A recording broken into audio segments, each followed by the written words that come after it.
I never thought I'd be in this situation, but here I am, pouring my heart out to strangers on the internet. I'm Darla, 28F, and I've been married to Jimmy, 30M, for 3 years now. We met during our sophomore year of college at a mutual friend's birthday party. I remember it like it was yesterday. Jimmy was trying to open a bottle of wine with a shoe, don't ask, and I couldn't stop laughing at his determined expression. We hit it off immediately, bonding over our shared love of terrible sci-fi movies and a mutual hatred of olives. We dated for 4 years before getting married. Those years were filled with late-night study sessions, weekend road trips, and dreams of our future together. Jimmy was always the more practical one, planning our finances and talking about stable careers.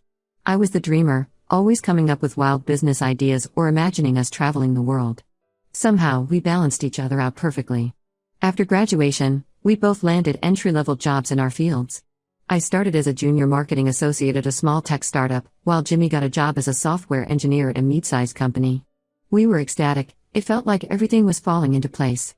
We rented a tiny apartment together, furnished it with second-hand furniture, and spent our weekends exploring our new city. Our wedding was small but perfect. We got married in Jimmy's parents' backyard, surrounded by our closest friends and family. I'll never forget the look on Jimmy's face when he saw me walking down the aisle. It was a mix of love, happiness, and a touch of nervousness that was so quintessentially Jimmy. We honeymooned in Costa Rica, spending 2 weeks hiking through rainforests and lounging on beaches. It was during this trip that we really started talking about our future. We both wanted to advance in our careers, save up to buy a house, and eventually start a family. The first year of our marriage was blissful. We were both working hard but always made time for each other. We'd have weekly date nights, try new recipes together, and spend lazy Sundays binge watching our favorite shows. Jimmy would surprise me with flowers for no reason, and I'd leave little love notes in his lunch. We were that sickeningly sweet couple that everyone else rolled their eyes at, but we didn't care. Things started to change about a year into our marriage. I had been putting in extra hours at work, taking on additional projects, and really trying to make a name for myself. My hard work paid off when I got my first promotion to marketing manager. I was over the moon. This was a big step up and came with a significant pay raise. I couldn't wait to tell Jimmy. I remember that night clearly. I had picked up a bottle of champagne on my way home, planning to surprise Jimmy with the good news. When I got home, I found him playing video games, something he'd been doing more and more lately. I shared my news, expecting him to be as excited as I was. But his reaction was lukewarm, to say the least. He congratulated me, but there was something off about his tone. When I asked if everything was okay, he just shrugged and said he was tired. Over the next few months, I noticed Jimmy becoming more withdrawn. He started spending more time playing video games or browsing on his phone. Our date nights became less frequent, and when we did go out, Jimmy seemed distracted. I tried to talk to him about it, but he would just say everything was fine and change the subject. At work, things were going great for me. I was thriving in my new role, taking on more responsibilities and really making an impact. My boss started mentioning future opportunities for advancement, and I was excited about the possibilities. But at home, the atmosphere was becoming increasingly tense. Jimmy's behavior continued to worsen. He started making snarky comments about my long hours at work, implying that I cared more about my job than our marriage. When I talk about my projects or achievements, he'd either zone out or find a way to change the subject.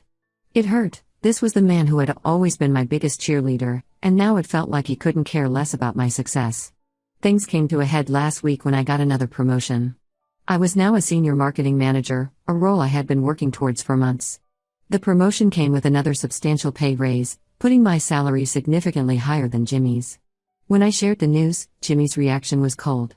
He muttered a half-hearted congratulations and then said, "I guess you're the breadwinner now, huh?" before walking out of the room. That night, we had our biggest fight ever. Jimmy accused me of being selfish and only caring about my career. He said I was changing, becoming someone he didn't recognize anymore. He brought up all sorts of things from the past, how I used to cook dinner more often, how we used to spend more time together on weekends, how I used to ask for his advice on work stuff, but now I just made decisions on my own. I was shocked and hurt. I reminded him that he was the one who had become distant, that I had tried to involve him in my work life but he always seemed uninterested. I told him that his insecurities were causing problems in our relationship, and that I shouldn't have to diminish my success to make him feel better. The argument ended with Jimmy sleeping on the couch, and we've barely spoken since then. The atmosphere in our home is icy, to say the least. I'm hurt and confused. I love Jimmy, and I always thought we were a team. I never imagined my success could cause such problems in our marriage. To make matters worse, I've noticed that Jimmy has been spending a lot of time texting someone. He's very secretive about it, always angling his phone away from me and quickly putting it down if I walked into the room. When I asked him about it, he got defensive and accused me of not trusting him. It's making me paranoid. Is he confiding in someone else about our problems? Or is it something more? I'm at a loss. I don't know how to fix this situation. I've tried talking to Jimmy, but he just shuts down or gets angry. I've confided in my best friend, Lisa, 27F, who I've known since high school. She thinks Jimmy is being unreasonable and that I shouldn't let his insecurities hold me back. But she's always been very career-focused herself, so I wonder if she's really seeing the whole picture. Part of me wonders if this is the beginning of the end for our marriage. I never thought success in my career could cause such problems in my personal life. I always imagined Jimmy and I taking on the world together, celebrating each other's victories. Now it feels like my victories are driving a wedge between us. I'm not ready to give up on us yet. We've been through so much together, from cramming for finals in college to supporting each other through the loss of Jimmy's dad 2 years ago. But I also don't want to sacrifice my hard work and achievements. I've worked incredibly hard to get where I am, and I'm proud of what I've accomplished. I'm looking for advice. Has anyone been in a similar situation? How did you handle it? Is there a way to save my marriage without giving up my career? Or am I fighting a losing battle? I feel like I'm being forced to choose between my marriage and my career, and it's tearing me apart. Update 1, it's been a month since my last post, and a lot has happened. Thank you all for your advice and support. I've been trying to process everything and figure out the best way forward. Your comments gave me a lot to think about, and I'm grateful for the different perspectives you all shared. After my last post, I decided to take some of your suggestions and try to have an honest, open conversation with Jimmy. I planned a nice dinner at home, hoping to create a relaxed atmosphere where we could talk things through. I even took a day off work to prepare everything. I made Jimmy's favorite lasagna from scratch, bought a nice bottle of wine, the same kind we had at our wedding, and even put on the dress I wore on our first date. Thankfully it still fit. When Jimmy got home, he seemed surprised by the effort I'd made. For a moment, I saw a flicker of the old Jimmy, the one who used to look at me like I was the only person in the world. We sat down to eat, and at first, we made awkward small talk about our days. Then, gathering my courage, I tried to open up the conversation. I told Jimmy how much I loved him and valued our relationship. I reminded him of all we'd been through together, the good times and the bad. I brought up memories from college, like the time we drove 8 hours to see his favorite band in concert, or when we stayed up all night comforting each other after we both bombed a big exam. I talked about our wedding day, and how certain I had been that we would face whatever life threw at us, together. Then, I opened up about how hurt I was by his recent behavior. I explained that my success at work didn't mean I was trying to leave him behind or change who I was. I was still the same Darla who loved bad karaoke and could quote every line from The Princess Bride. I told him how much it hurt that he couldn't seem to be happy for me, that instead of celebrating my achievements, he seemed to resent them. At first, Jimmy was quiet, just listening. Then, to my surprise, he broke down. I had only seen Jimmy cry twice before, at his father's funeral, and on our wedding day. Seeing him so vulnerable broke my heart. He admitted that he'd been feeling insecure and inadequate. He confessed that he'd always thought he'd be the provider in our relationship, and my success was making him question his role. He talked about feeling left behind, like I was moving forward while he was standing still. It was a breakthrough moment. Finally, we were communicating honestly. I felt a glimmer of hope that maybe we could work through this. I reassured Jimmy that I didn't see him as less valuable just because I earned more. I reminded him of all the ways he contributed to our relationship that had nothing to do with money. However, just as I thought we were making progress, Jimmy dropped a bombshell. He confessed that he'd been talking to his ex-girlfriend, Kate, 29F, for the past few months. Kate was Jimmy's high school sweetheart. They had dated for 3 years before breaking up when they went to different colleges. I knew about her, of course, but Jimmy had always insisted they were ancient history. According to Jimmy, he had run into Kate at a coffee shop near his office a few months ago. They had started chatting, and Jimmy found himself opening up to her about his feelings of inadequacy and his struggles in our marriage. He said Kate understood him in a way I didn't anymore, and that they'd been meeting up for coffee regularly to talk about their problems. I was stunned. The secretive texting suddenly made sense, but this felt like a betrayal. When I asked if there was anything physical between them, Jimmy swore there wasn't, but the emotional intimacy they developed hurt just as much. I felt like I had been punched in the gut. While I had been working late trying to advance my career, my husband had been confiding in his ex-girlfriend. We spent hours talking that night.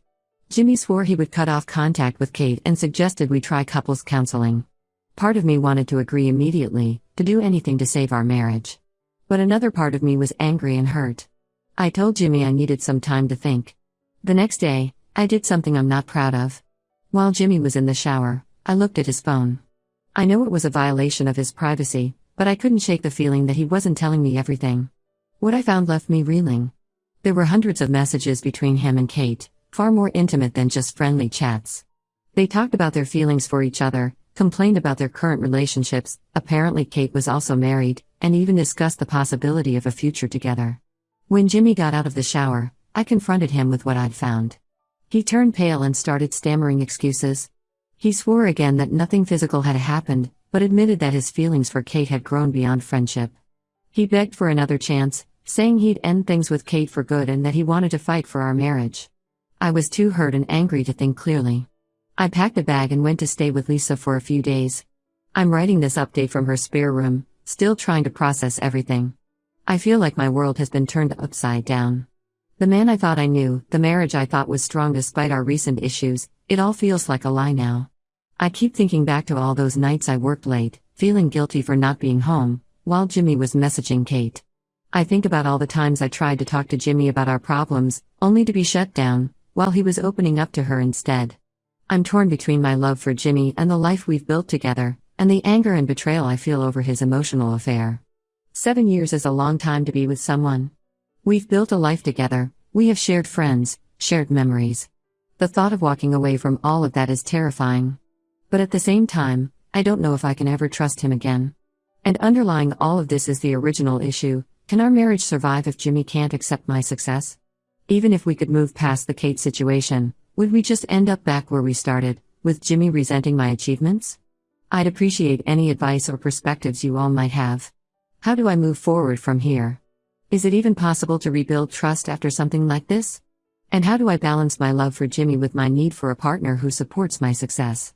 Update 2. It's been 2 weeks since my last update, and I'm still trying to navigate this mess. Thank you all for your support and advice. It's been a lifeline during this difficult time. Your comments have given me a lot to think about, and I'm grateful for the different perspectives you've shared. After spending a few days at Lisa's, I decided to move back home. I felt I needed to be in our shared space to really think about our relationship and decide what I wanted to do. Walking into our apartment was harder than I expected. Everything reminded me of Jimmy and the life we'd built together: the couch we'd spent countless movie nights on, the kitchen where we'd attempted, and often failed, to recreate recipes from cooking shows, the photos of us smiling on vacations and at friends' weddings. It all felt tainted now. Jimmy was there when I arrived, looking like he hadn't slept in days. He immediately started apologizing again, telling me he'd ended things with Kate for good and deleted her number. He showed me his phone as proof, but after what had happened, it felt like too little, too late. I listened to him, but I didn't say much. I told him I needed space to think, and he agreed to sleep in the guest room. Over the next few days, we existed in an uneasy truce, barely speaking beyond necessary interactions. The apartment that had once felt so warm and full of love now felt cold and empty, even with both of us there.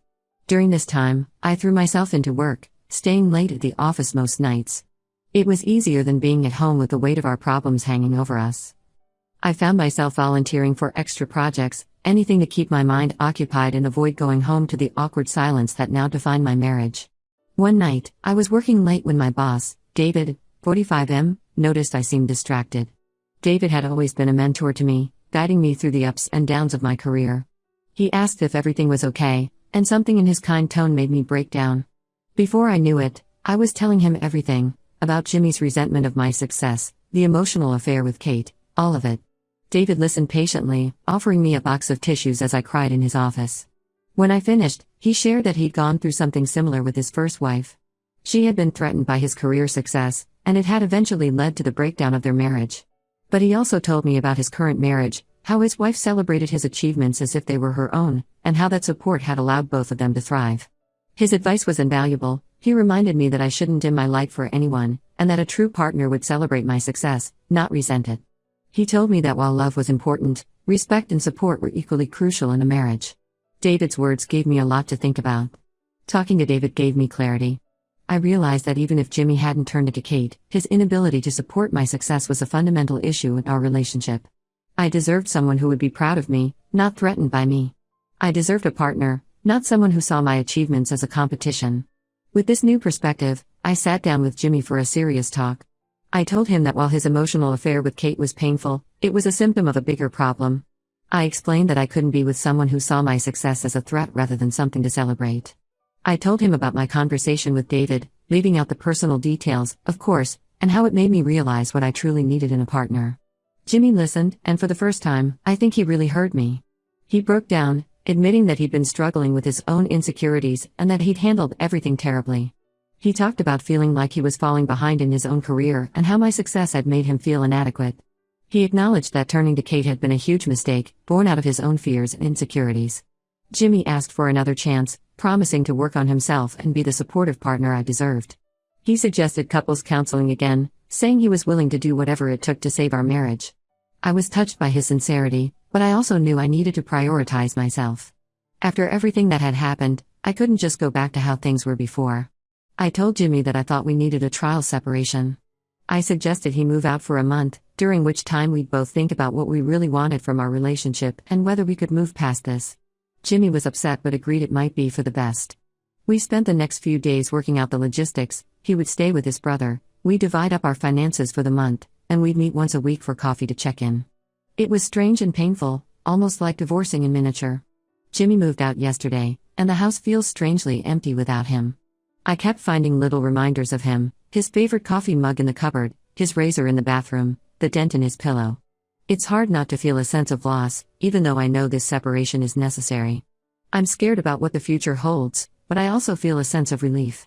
For the first time in months, I feel like I'm standing up for myself and what I need.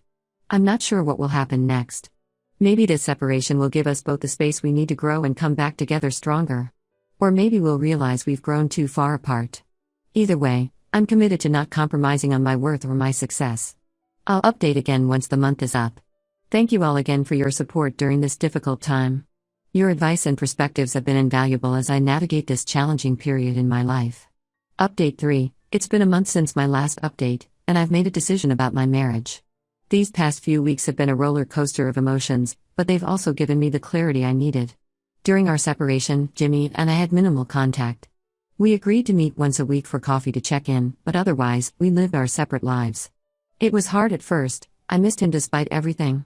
The apartment felt too big and too quiet without him. I found myself reaching for my phone to text him about silly things, only to remember our situation. But as the days passed, I started to feel more like myself again. I threw myself into work, tackling new projects with renewed energy. I started taking a painting class I'd always wanted to try, rediscovering a passion I'd let slide during the chaos of the past few months. I reconnected with friends I hadn't seen in a while, going out for dinners and movie nights. For the first time in months, I felt like I could breathe freely. Our weekly coffee meetings were awkward at first. We'd sit across from each other, both unsure of what to say or how to act. But as the weeks went on, we started to open up more. We talked about our feelings, our fears, our hopes for the future. It was strange, in some ways, we communicated better during this separation than we had in months of living together. Jimmy, for his part, seemed to be doing some serious self-reflection. He talked about the therapy he'd started and the realizations he was having about his insecurities and behavior. He seemed genuinely remorseful about the Kate situation and committed to working on himself. He told me about how he was trying to refocus on his own career, setting new goals for himself instead of comparing himself to me. As the end of our trial separation approached, I found myself at a crossroads. Part of me missed the life Jimmy and I had built together. I missed our inside jokes, the comfort of his presence, the history we shared. But another part of me had grown accustomed to the independence of the past month. I'd rediscovered parts of myself that I'd let slip away in the troubles of our marriage. Yesterday, Jimmy and I met for our final coffee. We both knew this was the moment of decision. The air felt heavy with anticipation as we sat down at our usual table. Jimmy spoke first, telling me how much he'd changed and how he wanted to make our marriage work. He promised to be my biggest cheerleader and to never let his insecurities come between us again. He talked about going to couples counseling, about rebuilding our trust, about starting fresh. I listened to him, and part of me wanted to believe it could be that simple. But as I sat there, I realized something important. While I still cared for Jimmy, the trust that had been broken wasn't just about his emotional affair with Kate. It was about his inability to support me and celebrate my successes. It was about the months of feeling alone in my own marriage, of walking on eggshells around my own achievements. With a heavy heart, I told Jimmy that while I cared for him and appreciated his efforts, I didn't think our marriage could recover from this. The past few months had shown me that I needed a partner who could support me unconditionally, someone who saw my success as our success. I deserved someone who would stand beside me, not behind me or in front of me, but right there with me, facing whatever came our way together. Jimmy was devastated, but I think on some level, he understood. We talked for hours, crying and reminiscing about the good times we'd had. In the end, we agreed that ending our marriage was the best decision for both of us. It was painful, but it also felt right. Today, I met with a lawyer to start the divorce proceedings. It's surreal and painful, but I also feel a sense of peace. I know I'm making the right decision for myself. This experience has taught me so much about self-worth and the importance of having a truly supportive partner. While I'm sad about the end of my marriage, I'm also excited about what the future holds. I'm going to focus on my career, my personal growth, and eventually, finding someone who can stand beside me as an equal, celebrating each other's successes. Thank you all for your support throughout this journey. Your advice and perspectives have been invaluable. While this isn't the happy ending I once imagined, I believe it's the right ending for me. Here's to new beginnings and brighter futures.